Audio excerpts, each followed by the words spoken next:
به نام خدا، عرض ادب و احترام خدمت همه بیننده های خوب برنامه دقایق اکادمیک.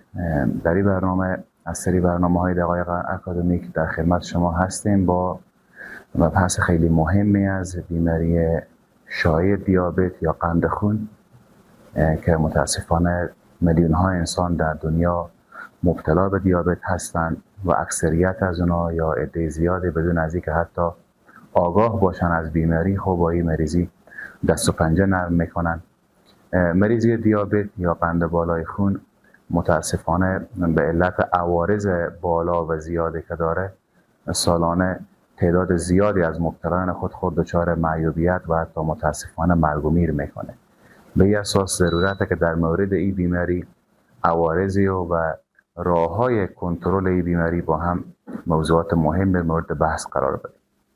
ابتدا باید بگیم که دیابت یا بیماری قند بالای خون یک مجموعه یا یک گروهی از مشکلات و اختلالات در ساخت و ساز و متابولیسم قند، چربی و حتی پروتئین در بدن انسان که متاسفانه منجر به افزایش قند خون به صورت طولانی مدت و آثار بد ناشی از این بالا بودن قند خون میشه.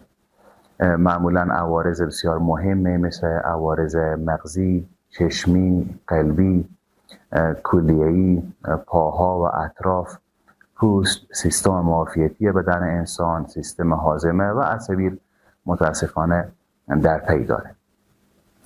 به صورت عمده مریضی دیابت از نظر شواهد و علامه ها یک مریضی با شواهد قطعی و مشخصی نیست.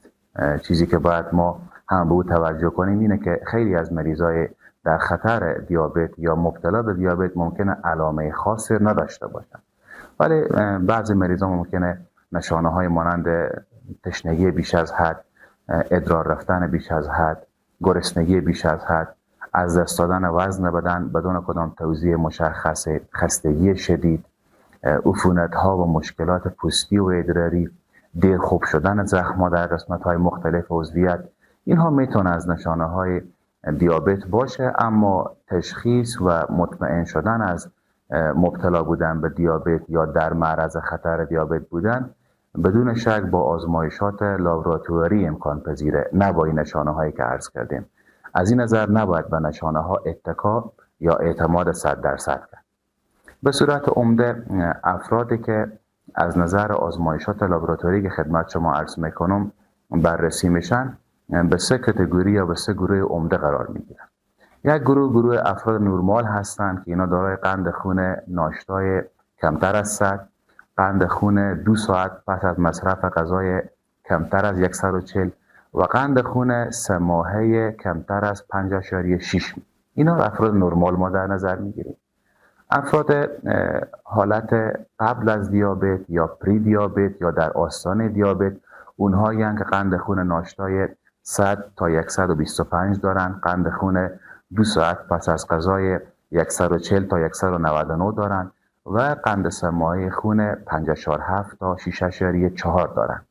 و دیابت زمانی گفته میشه که قند ناشتا در آزمایشات منظم درست 126 یا بیشتر، قند 2 ساعت بعد از غذا از 200 بیشتر و قند 3 ماهه 6.5 یا بالاتر از 6.5% باشه.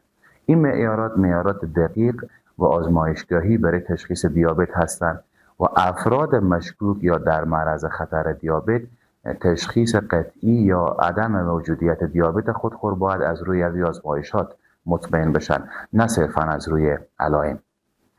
معمولا اتفاقی که در دیابت میفته این هست که گلوکوز یا قند خونی که از طریق روده های باریک انسان وارد خون میشه متاسفانه در خون بالا میمونه و دلیل این بالا بودن و یا بالا ماندن قند خون اینه که هورمونی به نام هورمون انسولین که از لوز المعده یا پانقراس ترشح میشه یا درست عمل نمیکنه و یا ای که اصلا ترشح و تولید نمیشه.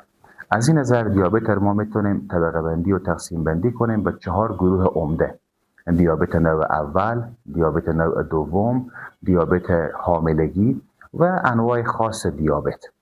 شایع ترین دیابت نوع دوم هست که تقریبا 90% دیابتی ها دیابت نوع دوم هستند و اینها بیمارایی می باشند که در اونا مقاومت به انسولین بسیار متبارزه. دیابتی های نوع اول بیشتر افرادی هستند که دچار کمبود یا فقدان انسولینند و دائم برای درمان دیابت خود به مصرف انسولین ضرورت دارند. دیابت حاملگی هم یک نوع خاصی از دیابت هست که پیش خانم های باردار رخ میده و موضوع بحث ما نیست. در مورد مدیریت مریضای دیابتی ما باید 3 نکته عمده در نظر بگیریم.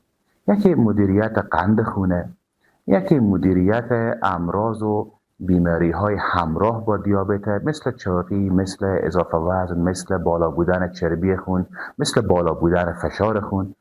در مورد مدیریت قند خون 3 محور اساسی وجود داره. اولی که بیمار باید سبک زندگی و رژیم غذایی خود کنترل کنه. دوم مسئله ورزش و فعالیت بدنیه و سوم مسئله مصرف دواهایی که قند خون انسان را کاهش میدن. در مورد فعالیت بدنی و اصلاح رژیم غذایی و سبک زندگی تمام کار با بیمار و راهنمایی از پزشک و دکتر مریضه. مریضا باید روزانه حداقل نیم ساعت ورزش منظم مثل پیاده‌روی تند داشته باشن یا بایسکل سواری یا شنا. اینا میتونه کمک کنه. 2 روز متوالی بدون ورزش نباشن.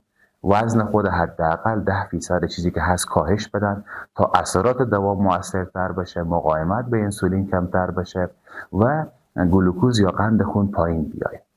همچنین بیمار باید رژیم غذایی خود کنترل کنه و از مصرف مواد مانند فست فودها، شیرینی های قندی، نوشابه های انرژیزا، قندهایی که بسیار واضح در فراورده ها محصولات غذایی فراوری شده به خصوص فست فودها که اشاره کردیم وجود داره خودداری کنند.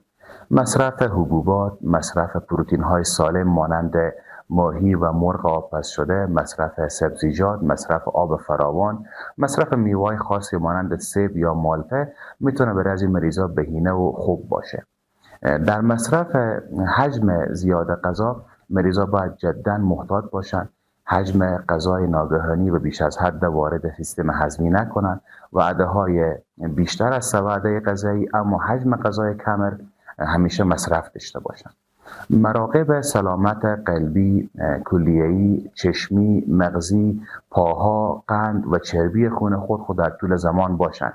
چکاپ های سالانه یا هر 6 ماه یک بار برای بررسی وضعیت قلب، قند سماحه خون، پاها، کلیه ها، اعصاب پاها و همچنین مشکلات عصبی ضروری است.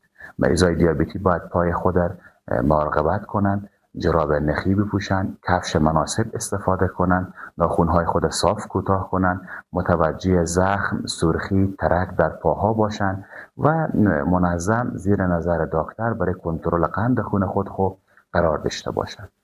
با آرزوی دنیای با دیابت کنترل شده و مریضای سالم و بدون عوارض از دیابت.